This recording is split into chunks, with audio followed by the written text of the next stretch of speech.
বন্ধুরা, আমার নিকিতাস kitchen and blog চ্যানেলে আপনাদেরকে স্বাগতম।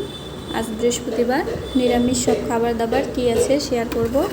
প্রথমে এখানে ঝুরি ঝুরি আলু ভাজি আছে, কলা ভাজি, লেবু, তার সাথে আছে ভাত। এটা হচ্ছে কলমি শাক ভাজি, সম্পূর্ণ নিরামিষ।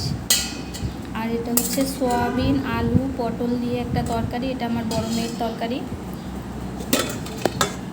আর এখানে আছে আমাদের তরকারি, ডালের বড়া, আলু, ধনিয়া পাতা, এগুলো দিয়ে একটা নিরামিষ ঝোল ঝোল তরকারি বানাইছি।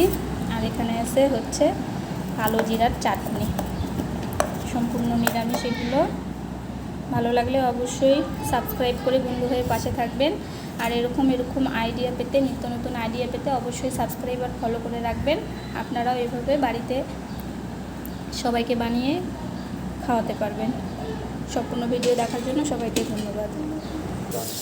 আর এই যে খাওয়ার টাইমে এখন গরম গরম পাঁপড় ভাজা হচ্ছে, তারপরে আমরা এখন ভাতটা খেয়ে নেব।